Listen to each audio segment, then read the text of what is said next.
예배 오신 분들 환영합니다. 이제 한국에 오래 계셨던 분들도 봐서 너무 지금 기분이 좋고 또 다들 보신 것 같아요 많이. 그래서 오늘 이번 예배가 좀 특별하게 드려질 것 같습니다. 저희 이제 찬양으로 시작할 건데 What a Beautiful Name, 하나님의 그런 이름을 찬양하는 그런 시간으로 먼저 예배 드리겠습니다.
속에서 그런 죽을 고비 안에서도 내 영혼이 걱정되었다라고 고백하는 찬양입니다.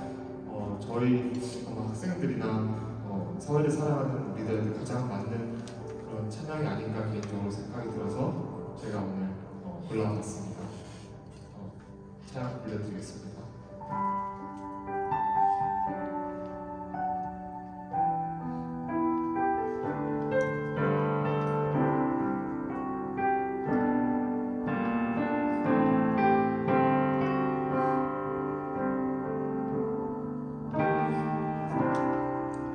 모든 상황 속에서 주를 찬양할지어다.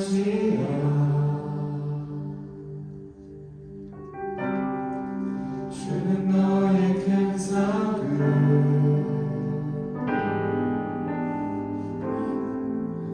큰 도움이시라.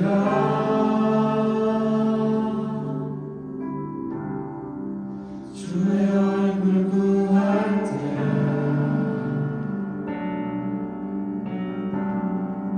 주의 영을 부르사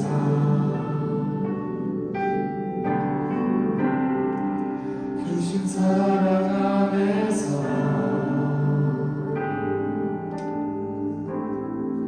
주를 보게 하소서.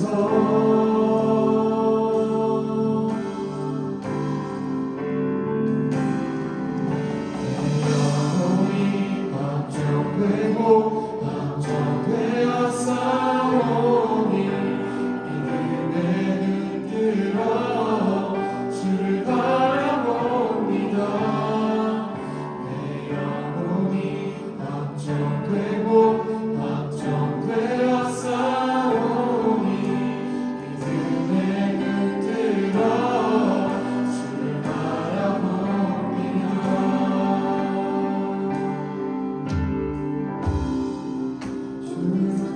속에서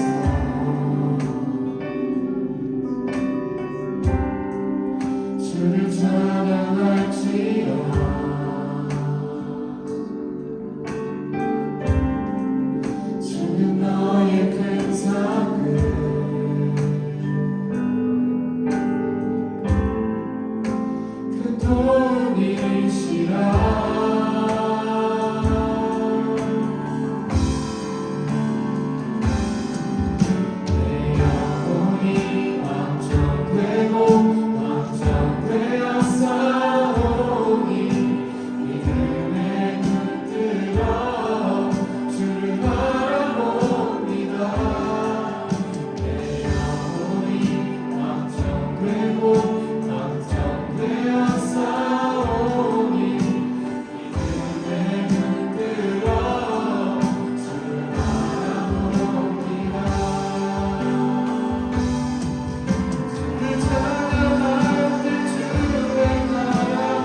우리의 마음이 항상 주님의 마음과 같아질 수 있도록 그곳에 우리 같은 마음이 있도록 한 마음으로 찬양을 올려드리겠습니다.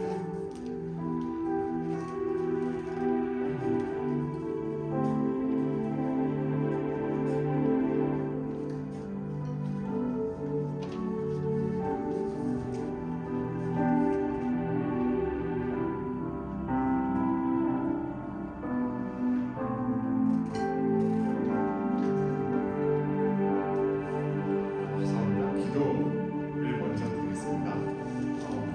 이번 김태 집사님께서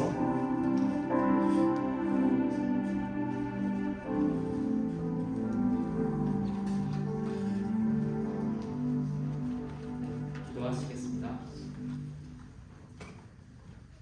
하나님 아버지, 지난 한 주간도 저희의 삶을 붙드시고 보호하여 주시고 오늘도 주님의 교회로 불러서 모아 함께 예를 들게 하시니 감사드립니다.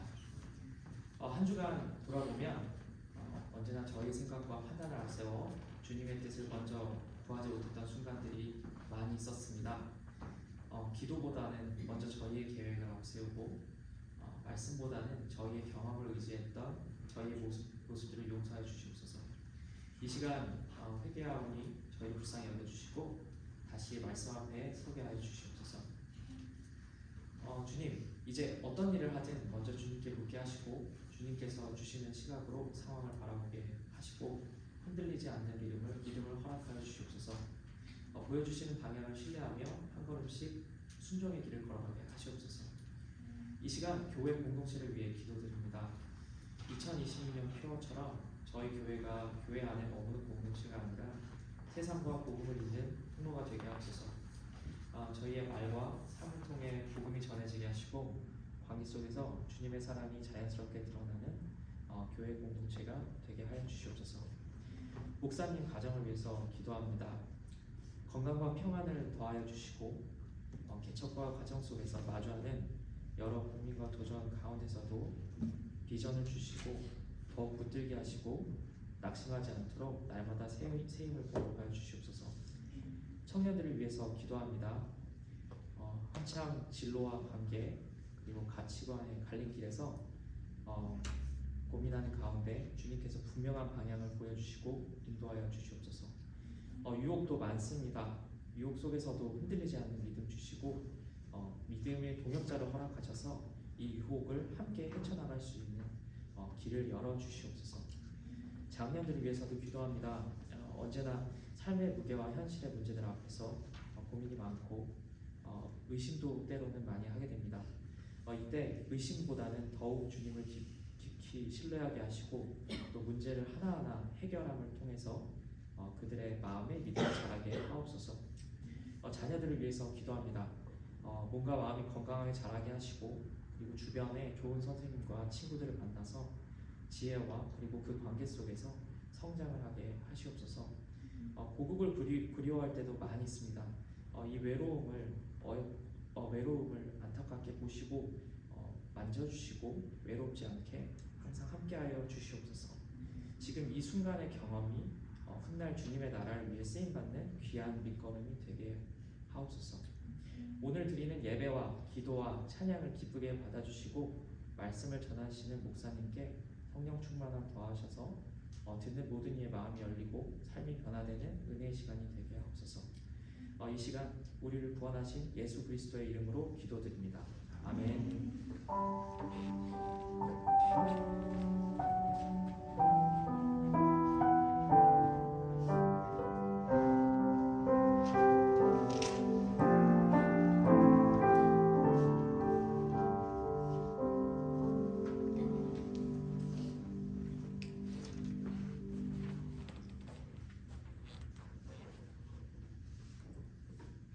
저희 다음 찬양 주 예수보다 더 귀한 것은 없네 드리겠습니다.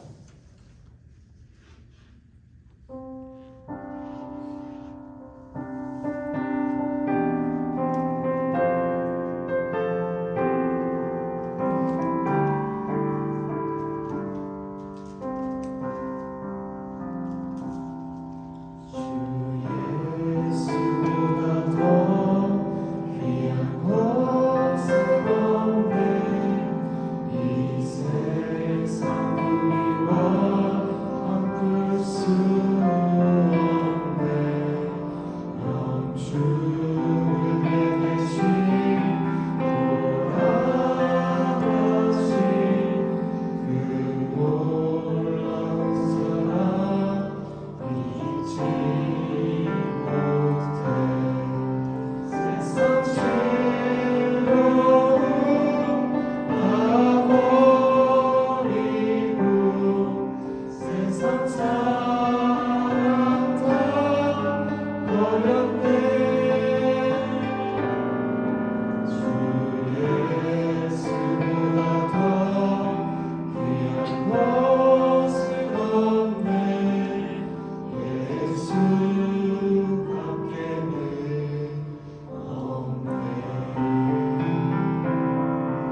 함께 봉독하겠습니다.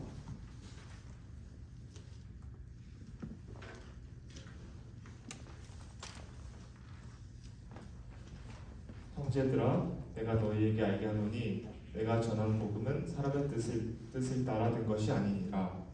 이는 내가 사람에게서 받은 것도 아니요 배운 것도 아니요 오직 예수 그리스도의 계시로 말미암은 것이라. 내가 이전에 이들교에 있을 때 행한 일을 너희가 들었거니와 하나님의 교회를 심히 박해하여 멸하고 내가 내 동족 중 여러 율법자보다 이들교를 지나치게 믿어 내 조상의 전통에 따라 더욱 열심히 있었으나 그러나 내 어머니의 태로부터 나를 택정하시고 그의 은혜로 나를 부르시니가 그의 아들을 이방에 전하기 위하여 그를 내 속에 나타내시기를 기뻐하셨을 때에 내가 곧 혈과 의논하지 아니하고 또 나보다 먼저 사도된 자들을 만나려고 예루살렘으로 가지 아니하고 아라비아로 갔다가 다시 다메섹으로 돌아갔노라. 그 3년 만에 내가 대화를 방문하려고 예루살렘에 올라가서 그와 함께 15일을 머무는 동안 주의 형제 야고보 외에 다른 사도들을 보지 못하였노라. 보라 내가 너에게 쓰는 것은 하나님 앞에서 거짓말이 아니로다. 그 후에 내가 수리아와 길리기아 지방에 이르렀으나 그리스도 안에 있는 유대의 교회들이 나를 얼굴 하지 못하고 다만 우리를 박해하던 자가 전에 멸하려던 그 믿음을 지금 전한다 함을 듣고 다 같이 읽겠습니다. 나로 말미암아 하나님께 영광을 돌리리라. 아멘. 이제 이용희 목사님께서 설교 전해 주시겠습니다.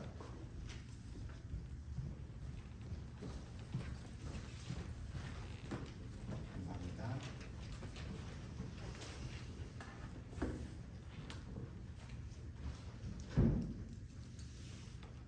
왜 웃냐면 이거 높이 때문에 웃는 거예요. 좀 내리고 싶긴 한데 네. 이렇게 하시죠. 이걸 이 정도로 해놓고 하면 될 것 같아요. 오늘은 멸하려던 그 믿음이라는 제목으로 여러분들과 함께 하나님의 말씀을 나누려고 합니다. 한국에는 한 1년 전인가요? 아니 1년은 아니구나. 저희가 온 지가 3년이 넘었으니까요. 오래전에 바디 프로필 사진이 찍는 것이 굉장히 유행했었던 적이 있습니다. 지금도 유행하나요? 지금도 한국에서 바디 프로필 사진을 많이 찍나요? 미국은 어떤지 모르겠네요. 네. 그래서 before and after라고 해서 전에 나의 모습은 이랬는데 지금 나의 모습은 이렇게 변했다라는 그 사진을 찍기도 합니다. 혹시 여기서 그 바디 프로필 사진 찍어보신 분 계세요? 많이 있진 않네요. 네, 저만 사진 한번 네, 사실 준비를 안 했어요. 저는 바디 프로필을 찍어본 적이 있습니다. 한 4년 전, 5년 전에 찍은 사진이 어제 찾아봤어요. 비포 애프터 사진을 찾아보려고 쭉 찾아봤는데 오늘 보여드릴 만한 사진은 없더라고요. 그냥 비포 때는 제가 옷 사이즈가 34인치를 입었던 걸로 기억을 하고 있었는데요. 한 3개월인가 4개월 정도 열심히 다이어트를 해서 18kg를 뺐어요. 18kg. 예, 근육은 찌우면서 하기 되게 어려워요. 그렇게 해서 했는데 28인치까지 줄였어요. 그래서 바지가 되게 헐렁헐렁해지게 됐습니다. 그때는 지금은 다시 원상태로 돌아왔어요. 비포, 애프터, 다시 애프터 똑같이 들어왔는데 사실 거기에 숨겨진 비밀이 있어요. 비포 애프터 사진을 찍을 때 그 원래 사진을 찍을 때는요 더 많이 먹습니다. 그리고 물도 많이 먹고 해서 붓게 해요. 그래서 배도 이렇게 내밀고 하면 정말 뚱뚱해 보여요. 그렇게 찍은 다음에 그 다음에 한 3개월 정도 지나고 나서 그때는 또 물을 물 조절을 해야 돼요. 그래서 수분 조절을 해서 쫙 말립니다. 말린 다음에 몸을 찢게 되는 거죠. 그 숨은 것은 바로 뭐냐면 보정도 들어간다는 거예요. 보정을 하게 되면 몸이 굉장히 이쁘게 이렇게 나오게 됩니다. 오늘 본문을 잘 보시면 오늘 before, after가 명확하게 나오는 본문이라 한번 제가 말씀을 드려봤어요. before에 바울은 어떠한 사람이었는데 내가 이후에는 어떠한 사람으로 바뀌었다라는 것을 오늘 문장 구조에서 우리가 볼 수 있게 됩니다.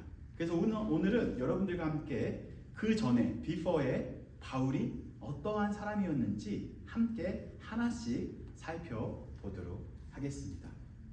오늘 13절과 14절을 잘 보게 되게 되면요, 바울이 자기 자신에 대해서 과거에 어떠한 사람이었는지 설명하기 위해서 계속해서 반복하는 단어가 있는데요, 그 단어가 바로 내가입니다. 뭐라고요? 내가 전에는 어떠한 사람이었는데, 나는 전에는 어떠한 사람이었는데, 그래서 내가가 반복되고 있죠. 한번 13절을 읽어볼까요? 바울이 어떠한 사람이었는지 다 같이 읽어보도록 하겠습니다. 시작. 내가 이전에 유대교회에 있을 때에 행한 일을 너희가 들었거니와 하나님의 교회를 심히 박해하여 멸하고. 뭐래요? 여기서 박해하고 멸하고를 하나의 동사로 보시면 됩니다. 내가 뭐 했다고요? 하나님의 교회를 심히 박해하였고, 내가 하나님의 교회를 어떻게 하려고? 멸하려고 살아왔었던 사람이 before의 바울이었었던 거죠. 여기서 나는 박해했다, 그리고 나는 멸하려고 했었다라는 시제를 잘 보게 되면 사실은 여기서는 과거 시제로 썼죠. 그죠? 나는 try to, 그러니까 시도했었었다 라고 보기 있기 때문에 과거 시제로 볼 수 있지만, 사실상 원문에는 과거 시제를 쓰지 않고 미완료라는 시제를 씁니다. 아직도 완료되지 않은 상태예요. 다시 말해, 나는 전에 하나님의 교회를 어떻게 했다고요? 박해했었던 사람이다. 그리고 나는 전에 하나님의 교회를 멸하려고 했었던 사람이다 라고 이야기하는 거예요. 그런데 이게 맥센스 하지 않잖아요. 전에 내가 이러한 사람이었다라고 하게 되면 과거 시제로 써야 되는데 미완료 시제로 썼다라는 거죠. 여기에 어떠한 특징이 있냐면요, 반복적인 특징, 그리고 지속적인 특징, 계속적인 특징을 쓸 때 쓰는 표현이 이 시제입니다. 미완료 시제. 다시 말해, 반복해서 바울은 어떠한 사람이었어요? 날마다 하나님의 교회를 어떻게 하려고? 박해하려고. 오늘도 어제도 계속적으로 묵상하는 것은 어떻게 하면 하나님의 교회를 파멸시킬 수 있을까? 어떻게 하면 하나님의 교회를, 하나님의 사람들을 박해할 수 있을까? 날마다 그것을 생각했다고 말하고 있는 거죠. 날마다. 여러분들 관심 있는 것을 날마다 묵상하지 않나요? 관심 있는 부분. 여러분들 여자친구가 생겼어요, 남자친구가 생겼어요. 날마다 누구 생각만 하죠? 예, 지금 예, 남자친구가 없으시나 본 것 같은데, 여자친구가 있으신 분들 대답해 볼까요? 날마다 누구 생각한다고요? 예, 네, 여러분들 어젠가 이제 잘하시는군요. 네, 날마다 자기가 관심 있는 것만 묵상하고 생각할 것입니다. 바울은 날마다 무엇을 생각한 거예요? 어떻게 하면 하나님의 교회를 무너뜨릴 수 있을까? 그리고 어떻게 하면 하나님의 사랑을 박해할 수 있을까? 그러한 사람이었다라는 것을 이야기하고 있는 거죠. 여기서 멸하다, 파괴했다라는 단어는 바로 뭐냐면요, 사실 전쟁 용어예요. 완전히 도시를 파멸시켰다. 그 도시를 어떻게 했다? 파괴했다. 그때 쓰는 표현이 바로 이거예요. 다시 말하자면 이 바울은 그 도시, 그러니까 기독교인들이 모여있는 그곳을 정말로 내가 전쟁하겠다, 어떻게든지 내가 목숨 걸고 그 사람들을 다 어떻게 하겠다? 파괴시키겠다, 파멸시키겠다라는 선포와 같은 거죠. 바울은 단순한 기독교인들의 반대자, 안티크리스찬이 아니었고 바로 전쟁을 선포한, 나는 그리스도인과 전쟁하겠다 라고 선포한 선포자였던 거죠. 누구와 전쟁하겠다고요? 그리스도인과, 예수님을 따르는 사람과 싸우겠다, 전쟁하겠다.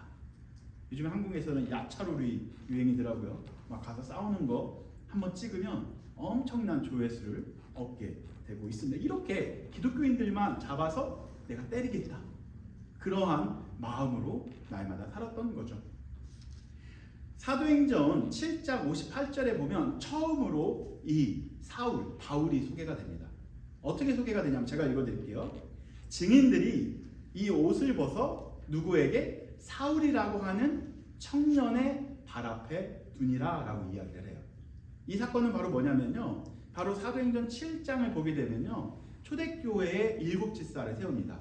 그 중에 한 명이 스데반이라는 집사님이었는데 그 집사님들을 유대 사람들이 와서 돌로 쳐서 죽이는 사건이 등장을 해요. 그 가운데 있었던 청년 한 명의 이름이 누구였었다고요? 사울이었어요. 사울은 어떤 사람이었었냐면 함께 그 일을 동참해서 많은 사람들의 옷을 맡겨주는 그러한 역할을 했었던 거죠. 그의 표현이 더 웃겨요. 어떻게 나오냐면요, 8장에 가서 어떻게 얘기하냐면요, 사울은 그가 죽인 당함을 마땅히 여기더라 라고 이야기해요. 누가? 사울은 누구? 그가. 그는 누구예요? 스데반이죠. 스데반은 참 기독교인이었었습니다. 성령 충만한 사람이었어요. 하나님의 사람이었었던 거죠. 그의 죽음을 어떻게 여겼다고요? 마땅히 여겼더라. 근데 이 마땅히 여겼더라를 어떻게 번역할 수 있냐면 기쁘게 여겼더라, 좋게 여겼더라, 너무 좋아하더라, 너무 기뻐하더라. 누가? 사울이. 그래서 많은 사람들이 이렇게 착각을 해요. 바울이 되기 전에 이름이 뭐였어요? 사울이었죠. 근데 사실 예수님을 만나고 나서 바울이 된 게 아니고 사울은 히브리어로 부를 때 사울입니다. 근데 제가 재밌었던 게 저의 이름이 뭔지 아시나요? 제 이름? 한국어로? 맞아요. 그냥 막 불러도 지금 이제 야자 타임이 뭐예요? 네. 이용이죠. 그죠? 용이에요. 그런데 저를 읽을 때, 저를 스타벅스에서 부를 때 항상 헷갈려요. 용후이 막 그렇게 하기도 하고 되게 힘드나 봐요. YONGHUI예요. 저의 영어 이름 뭐라고요? 용후이. 근데 제일 재밌었던 것 중에 여러 이름들이 있는데 한 번은 용구이 저기 보니까 YON 찍고 G랑 H는 묵음으로 하고 그 다음에 UI 용구이라고 부른 적이 있더라고요. 이거와 같은 거예요. 영어 이름은 뭐라고요? 용구이. 한국어 이름은 용이. 사울은 히브리어를 읽을 때 쓰는 표현이 사울인 거고요. 그 다음에 헬라어는 파울로스라고 해서 바울이라고 번역을 할 수 있습니다. 그 사울, 그 바울은 그 기독교인이 성령 충만했는데 하나님의 복음을 전하다가 죽은 것을 어떻게 여겼대요? 너무 기쁘게 여겼대요. 이렇게 이야기한 거죠. 그의 죽음을 보고 할렐루야 했었던 사람이 누구였었던 거예요? 바로 사울, 바로 바울이었습니다. 그는 어떠한 삶이었었냐면 비포를 보니까 그렇게 무엇을 하는 사람이었었냐면 바로 멸하려고 했었고, 아까 2가지 동사가 있었죠. 첫 번째 멸하고 또 하나 동사가 있었어요. 뭐였었죠? 13절 보니까 한번 읽어볼까요? 교회를 심히 박해하고 멸하고. 이 사실 박해하다라는 뜻은 어떤 거냐면요, 잘 보게 되면 쫓다, 추격하다라고 번역할 수 있습니다. 그런데 이거를 조금 더 확장시키면 어떻게 번역할 수가 있냐면 끝까지 추격하다, 그리고 끝까지 따라가다, 집요하게 추적하다, 법적으로 고발하다, 이런 표현들이 있습니다. 이렇게 스데반의 죽음을 보고 그는 더욱더 적극적으로 믿는 사람들을 박해하기 위하여 어디로 가요? 다메섹 코스라는 도시로 집요하게 쫓아갑니다. 누구를? 기독교인들을. 어떻게 하려고? 잡아서 감옥에 가두고 또한 어떻게 하려고요?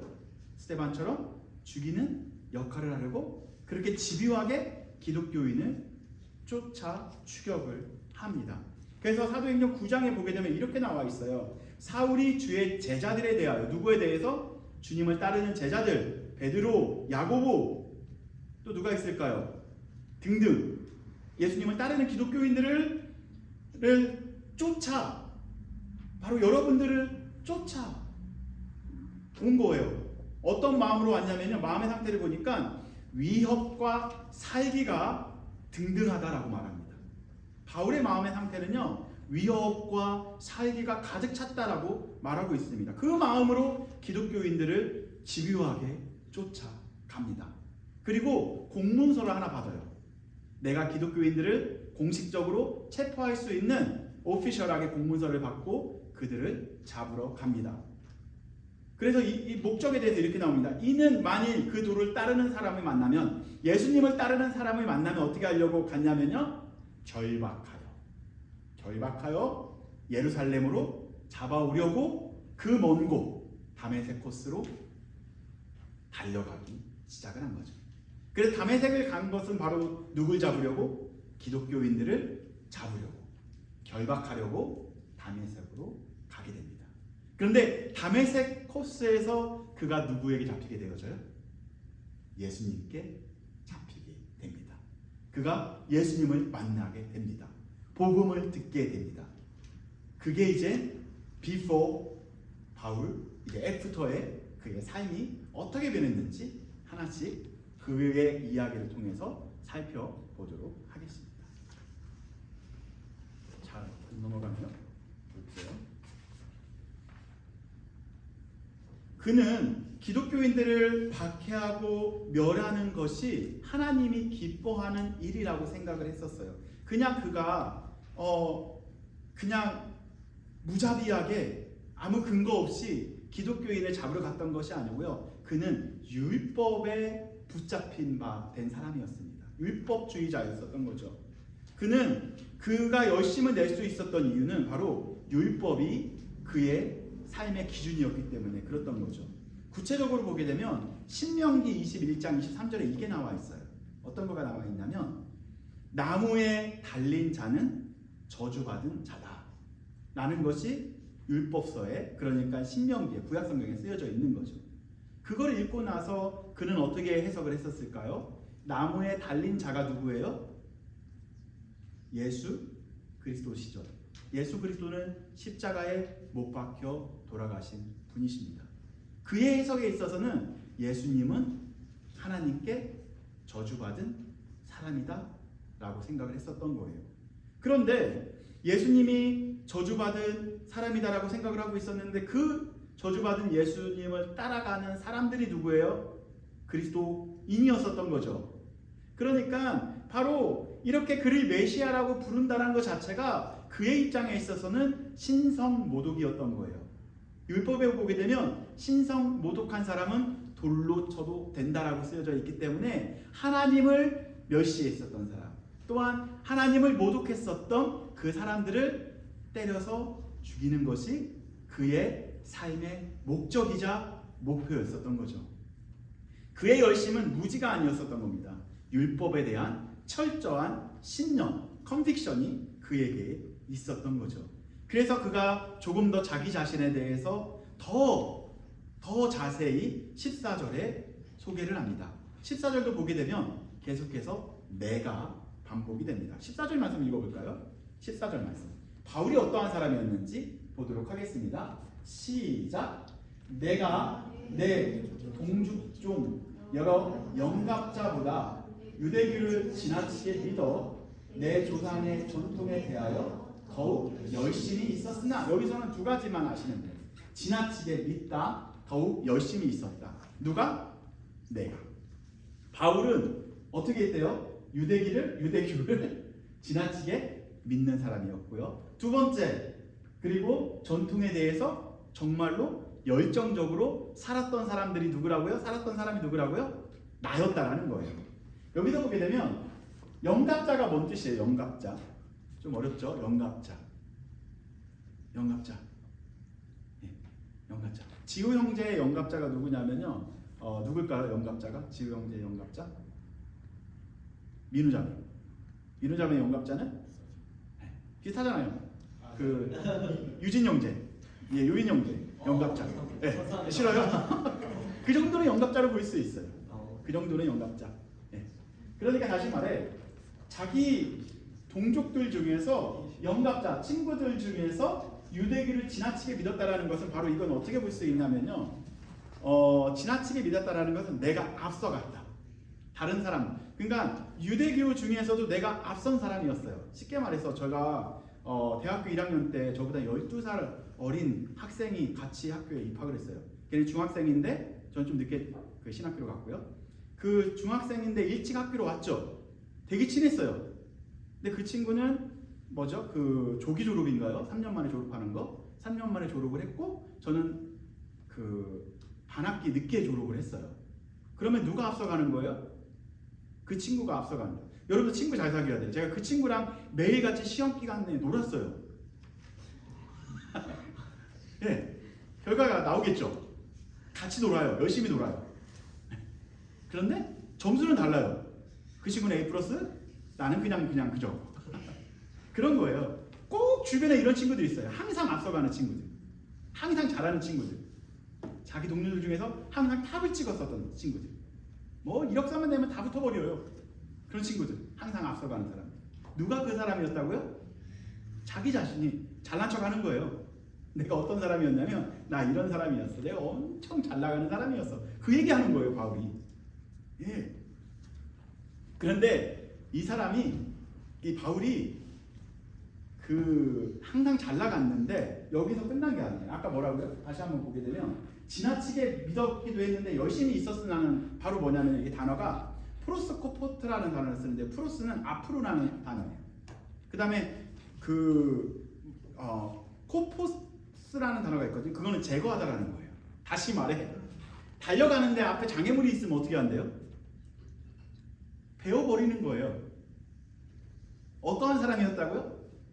목적을 향해서는 앞뒤를 안 가리는 사람. 제가 나보다 잘 나가? 그럼 어떻게 해야 돼요? 베어버리라 돼요. 이게 어떤 누구였었다고요? 바울이었었어요. 네. 율법에 대해서 항상 거침없이 거침돌이 되면 장애물이 되면 베어버리고 동족 중에서도 제일 잘 나가. 내가 제일 잘 나가. 어쨌든 그러한 사람이 누구였었다고요? 바울이었었다라고 이야기합니다. Before 바울은 누구 중심이었냐면요. 내가에 머물러 있었던 거죠. 단순히 엘리트 코스를 질주했었던 사람이 아니죠. 그는 정말로 가장 잘 나갔었던 사람. 자기 동족 중에서 유대교에서도 가장 탑 중에 탑 그 사람이었었던 겁니다. 바리새인 중에서도 바리새인, 열심당에서도 열심당, 가장 잘 나가는 사람 중에서도 가장 잘 나가는 사람. 누가? 내가. 바울 자기 자신에 대해서 그렇게 소개를 합니다. 13절과 14절을 잘 보게 되면 여러분들 뭐가 발견됐었죠? 내가 발견되고 14절에 보게 되면 자기 자신을 평가할 때 누구와 비교했냐면요. 다른 사람들과 비교합니다. 그죠? 다른 사람들. 여러분들 비교주의에 빠지게 되면요. 결과는 두 개밖에 안 나타나요. 어떻게 나오냐면요. 내가 저 사람보다 비교해서 잘나면 교만하게 되죠. 그죠? 그런데 내가 저 사람보다 뒤처지는 것 같아요. 그러면 어떠한 마음이 들까요? 내 중심적이면 좌절하게 되어져요. 그렇지 않을까요? 좌절이 반복되다 보면 두려워지기 시작을 합니다.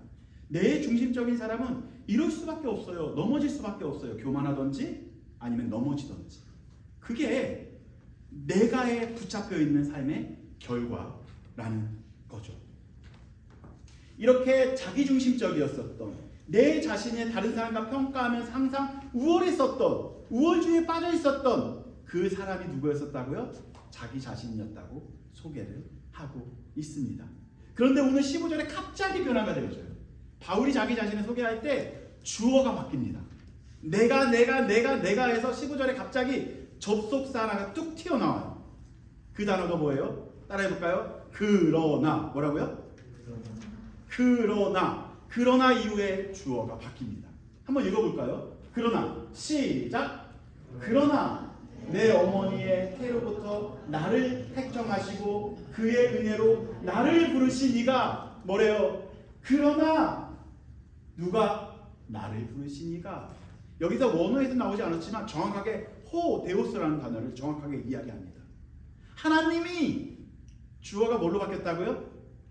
내가 해서 그러나 주어가 주체가 바뀝니다. 누구로?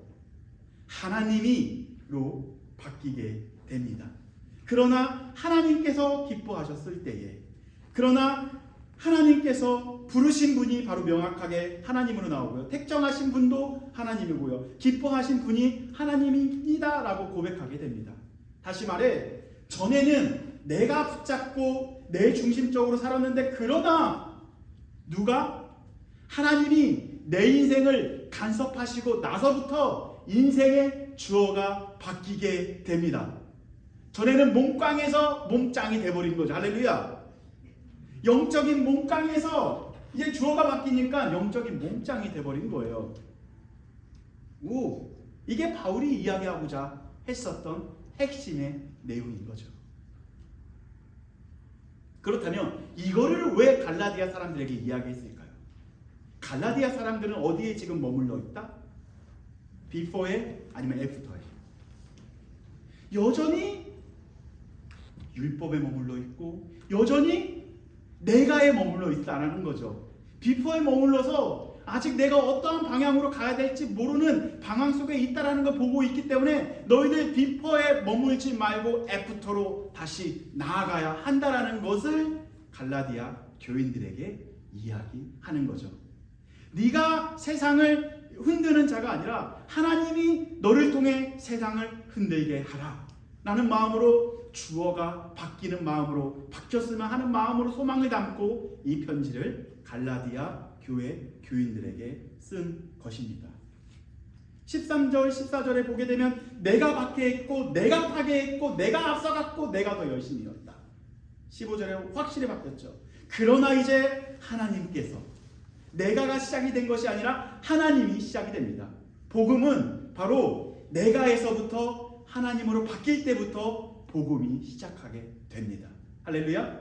아멘. 우리를 복음이 굉장히 추상적으로 굉장히 뭐라고 할까요? 애스트랙한 컨셉이 아니고 굉장히 명료하고 명확하게 우리에게 잡혀야 돼요.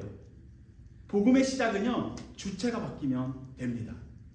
내가에서 하나님으로 바뀌게 되면 여러분들의 인생은 복음 중심적인 인생으로 바뀌게 된다는 거죠. 할렐루야. 전에는 내가 율법에 머물러 있고 내가에 머물러져 있었다면 이제 하나님을 만나고 나서는 우리는 누구에게 머물러 있어야 될까요? 하나님께 머물러 있어야 되고 그리스도께 붙잡혀 있어야 되고 복음 안에 살아가야 되는 것이 복음 중심의 사람이라는 거죠. 교회를 다니지만 여전히 종교 중심적으로 살아갈 수도 있다는 거예요. 그러나 우리는 종교를 넘어 복음에 붙잡힌 바 된 사람으로 여러분들이 살아가야 합니다. 그게 처음 시발점은 뭐가 돼야 되냐면 내가에서 하나님으로 바뀌어야 된다는 거죠. 내가 얼마나 훌륭한 사람인 줄 알아가 아니라 하나님이 얼마나 멋진 분인 줄 알아? 누굴 통하여? 우리를 통하여 그것이 드러나야 합니다. 아멘. 그래서 마지막으로 13절과 23절의 같은 단어를 가지고 완전 다르게 대비하고 있습니다. 13절에 그가 멸하고라는 단어를 쓰는데 어떻게 썼냐면 갈라디아 1장 13절에 교회를 박해하려고 멸하고를 내가에서 시작을 했잖아요. 내가 멸하고였어요. 그죠? 23절은 이렇게 바뀝니다. 뭐라고 바뀌냐면요. 다 같이 읽어볼까요? 시작. 다만 우리를 박해하던 자가 전에 멸하려던 그 믿음을 지금 전한다 함을 듣고 전에는 멸하려고 했었던 그 복음을 이제는 어떻게 하려고 한다고요? 전하려고 한다라는 거죠. 이제 명확하게 구분해 보겠습니다. 전에는 before는 보게 되면 사울은 바울은 복음을 멸하려고 했습니다. 그러나 하나님을 만나고 나서 복음의 사람이 되고 나서 그는 애프터에는 복음을 멸하는 자가 아니고 복음을 전하는 자가 되었습니다. 아멘. 우리도 복음을 멸하는 자에서 복음을 전하는 자로 바뀌어야 합니다. 이거면 되는 거예요. 그런데 여러분도 저와 동일하게 생각할 겁니다. 뭐냐면 여러분도 지금까지 살면서 복음을 멸하려고 했었던 적이 있어요? 살면서 한 번도 복음을 멸하려고 상상조차 안 했을걸요? 복음을 전하려고 노력을 했겠죠. 저도 동일합니다. 저 목사예요. 복음을 멸하려고 했었던 사람일까요? 저도 바울처럼 멋지게 살고 싶어서 전에 내가 복음을 멸하려고 했었던 적이 있나? 한번 다 나의 30 몇 년의 인생을 돌아봤어요. 나이가 나오니까 어쨌든 40 몇 년의 인생을 돌아봤을 때 한 번도 저 어렸을 때부터 교회 다녔거든요. 나름 착하게 살았어요. 여러분들처럼 여러분과 비슷하게 그렇게 살았기 때문에 단 한 번도 복음을 멸하려고 했었던 적이 없다는 거죠. 복음을 전하려고 노력을 했겠지만, 그러니까 이 이야기는 내 이야기가 아니었던 거예요. 그래서 이 바울은 참 그래도 이렇게 변화가 있었구나라고 생각할 수 있었지만, 바울의 이야기와 내 이야기는 연결점이 없었던 거죠. 그런데 설교를 준비하면서 제가 무릎을 탁 꿇었어요. 하나님께 회개했어요. 하나님, 아무리 설교를 준비해도 저는 단 한 번도 복음을 멸하려고 했었던 적이 없어요.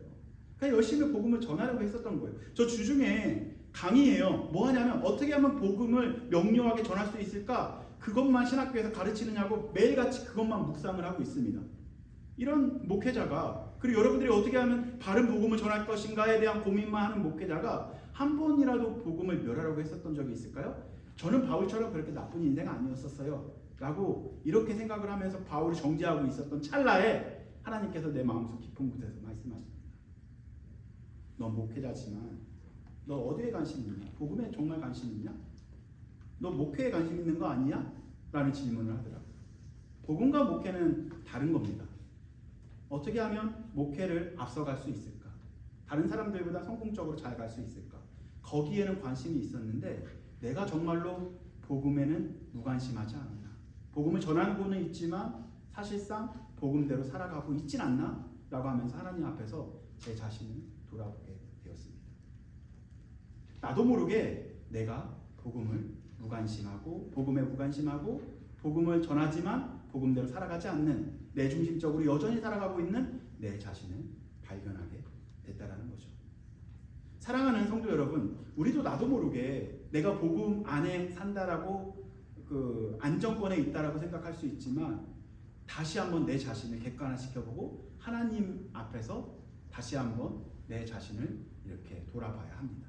내가 정말로 그 복음에 관심 있고 내가 아니라 하나님 중심적으로 살아가고 있는지 하나하나 하나님께 던져보고 기도하면서 내 자신을 다시 내 중심적에서 하나님 중심으로 바꿔야만 합니다. 결론으로 가도록 하겠습니다. 이런 생각이 들었죠. 너는 복음을 멸하려고 했었던 적은 없지만 복음에는 무관심하지는 않느냐라는 마음이 제 마음속 깊은 곳에서 솟아났습니다. 멸하려 했던 복음은 아니었지만 무관심했었던 복음을 가르쳤지만 살아내지 않았던 그 복음. 목회의 성공을 위해 단련을 가지만 정작 복음의 능력에는 기대하지 않는 나의 삶이지 않았나. 저는 그때 깨달은 거죠. 복음을 멸하려는 방식은 돌을 드는 것만은 아니라는 거예요. 어쩌면 복음을 배제하고 복음을 우리 삶의 중심에 두지 않는 것이 어쩌면 복음을 멸하려는 또 다른 행동이지 않을까라는 생각을 하게 되었습니다. 복음은 내가 무엇을 이루느냐가의 문제가 아닙니다. 어쩌면 이 복음이라는 것은 무엇이 누가 내 인생의 주어가 되는가에 대한 질문인 거죠. 내가 주어이면 우리는 여전히 바울처럼 before에 머물러 있는 것입니다. 그러나 그 주어가 내가가 아니라 하나님으로 바뀌게 되게 되면 그 복음은 여러분들의 삶을 통해서 복음이 다시 시작될 것입니다. 이제는 before에 머물지 마시고 사랑하는 성도 여러분, after로 나아가도록 권면드립니다. before, 그의 인생의 주어는 바로 바울 자기 자신이었습니다. Before, the subject of his life was himself. 내가 박해했고, 내가 파괴했고, 내가 앞서갔다라고 그는 고백합니다. I persecute, I destroyed, I advanced. 그는 누구보다 열심히 있었습니다. 그러나 복음을 깊이 경험하지는 못했습니다. He was more zealous than anyone, and he did not know the gospel. 그러나 15절에서 이 모든 것이 바뀌어버립니다. before에서 after로 change 된 거죠. In verse 15, everything changed. 어떻게 시작하냐면요. But when God으로 바뀌게 됩니다. 그러나 하나님께서 나에서 하나님으로 바뀐 거죠. The gospel does not begin with I. The gospel begins with God. 아멘. 나로부터 복음은 시작하지 않고요. 복음은 하나님으로부터 시작되는 겁니다. 이제 복음을 멸하려던 그 바울은 복음을 전하려는 사람으로 바뀌게 됩니다. 하나님의 나라를 파괴하려고 했었던 자가 오히려 하나님의 나라를 세우는 자로 바뀌게 된 거죠. 아멘. 우리가 여전히 내 자신에서 머물러 있으니까 하나님으로 옮기십시오. 여러분들의 인생을 통해, 여러분의 삶을 통해 복음화가 이루어질 것입니다. 왜냐하면 여러분들이 복음이기 때문에 그렇습니다. 여러분들이 가는 곳곳마다 그리스도가 드러나고 복음이 전파되어지는 여러분의 인생, 우리의 인생, 저의 인생, 우리 교회가 되길, 여러분들의 가정이 되기를 권면드립니다. 우리 잠깐 기도하는 시간을 갖도록 하겠습니다. 우리는 다시 한번 내 자신을 돌아보면 좋겠습니다. 적극적으로 복음을 멸하려고 하진 않았지만 사실상 우리가 교회 안에 있기 때문에 오히려 복음에 더 무관심한 적이 있을 수 있다라는 거죠. 하나님, 이번 주가 우리가 살아가는데 내가 복음의 사람으로 살아간다라고 고백은 하지만 정말로 여전히 내 중심적, 나만을 위하여 달려가고 있지 않는지, 하나님, 이제 하나님께 붙잡힌 바 내 인생으로 하나님께서 이끌어가는 그러한 사람으로 살아가기 원합니다. 이번 주에 이런 고백이 있었습니다. 수요 바이블 카페에서 이렇게 모여서 이것저것 이야기 나누다가 가장 기억에 남는 거 하나만 제가 말씀드리고 기도할 텐데요. 한 형제가 이런 고백을 합니다. 자기가 인생을 지금까지 살아오면서 절대적인 기준은 자기를 키워주신 부모님이었다라고 고백을 합니다. 이 이야기를 나누면서 정말로 훌륭한 친구였었죠. 그런데 다음과 같이 이야기를 이어서 말합니다. 어떤 이야기를 나눴었냐면요, 하나님의 속성 중에서 비공유적인 속성, 하나님만 갖고 있는 속성이 있는데요, 그것이 바로 뭐냐면 하나님의 영원성, 하나님의 불변성, 하나님의 편재성, 또 하나님의 독립성 등이 여러 가지가 있었는데, 자기가 절대적으로 기준을 삼고 있었던 그 부모님에게도 영원성은 존재하지 않는다라는 것을 알게 되었다라는 거죠. 그러나 영원하신 하나님이 우리 아버지라는 것이 큰 위로가 된다는 고백을 하였습니다. 인생의 주역, 인생의 주체, 인생의 주어가 나라면 우리는 리밋될 수밖에 없다는 거죠. 그러나 영원하신 하나님, 편재하신 하나님, 무한하신 하나님, 능력의 하나님, 그 하나님이 우리의 인생의 주어가 되면 우리는 이 땅에서 어렵더라도 힘들더라도 행복하게 살아갈 수 있다는 거죠. 우리의 인생의 주어가 주님이 되게 해달라고, 그리고 우리의 인생의 끝이 주님이 되게 해달라고, 우리 함께 기도하며 주 앞에 나아가도록 하겠습니다. 기도하겠습니다. 우리 주여 한번 부르시고 기도합니다. 주여, 할렐루야. 주여 아버지 감사합니다. 하나님, 우리의 인생의 주어를 하나님 우리가 한번 정말 바뀌기 원합니다. 내가 내 인생을 설계하고 내 인생을 만들어 간다면 하나님, 우리는 실패하고 좌절하고, 아니 성공한다고 하더라도 하나님, 아버지 우리가 교만할 수밖에 없고 실패하면 좌절할 수밖에 없음을 주 앞에 고백합니다. 오늘 바울은 비포에 역시 내 중심적 나라는 사람이 중간에 있었는데, 가운데에 있었는데, 이제 예수님을 만나고 하나님, 그 인생의 주체가, 인생의 주어가 바로 하나님이 되었음을 고백합니다. 여전히 우리가 기독교인으로 살아가고 있지만, 아버지 종교인으로 살아가고 있지만, 그럼에도 불구하고 내 인생의 주체가, 내 인생의 주어가 나로 머물러 있지는 않은지요. 하나님, 이번 시간 하나님 다시 한번 결단하기 원합니다. 우리가 인생의 주어가 내가 아니라 하나님으로 바뀌기 원합니다. 그러한 인생 되기 원합니다. 그러한 우리의 하나님 삶이 되기 원합니다. 주여 역사하여 주시옵소서.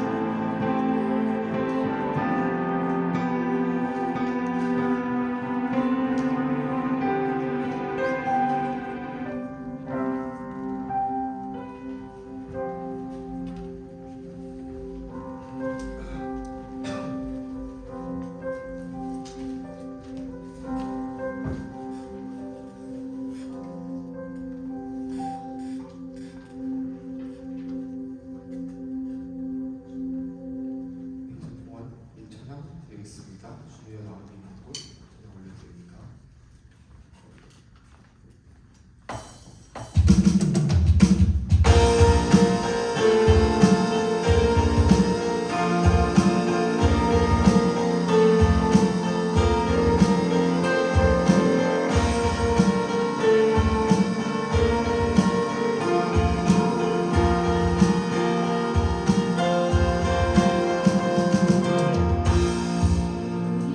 우리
교회 소식 전해드리겠습니다.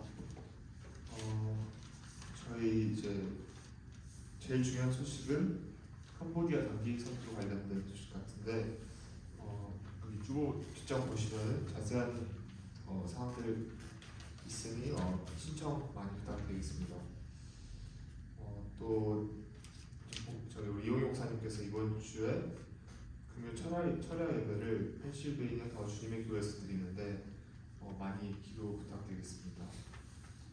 그리고 이제 예배 이후에 또 나눔 있을 예정입니다. 마지막 찬양 야훼의 축복 드리겠습니다.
축도로 마무리해 주시겠습니다.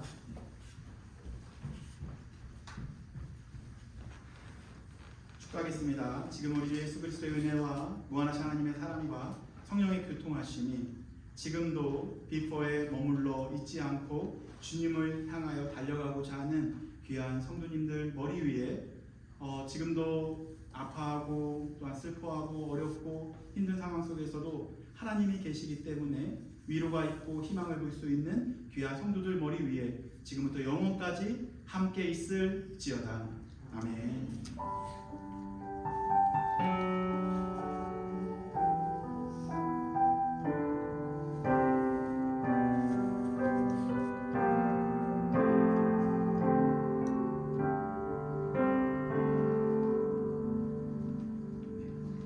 밑에 가서 식사하시기 전에 우리 한번 사진 한번 찍고 내려갈게요. 오늘은 제육을 준비했어요. 남자들은 보니까 제육을 좋아한다고 하더라고요. 그래서 제육을 준비했고요. 자매들은 떡볶이를 좋아한다고 했는데 어쨌든 제육 드시길 바랍니다. 사진 한번 찍고 그다음 맛있는 제육 먹으러 가도록 하겠습니다.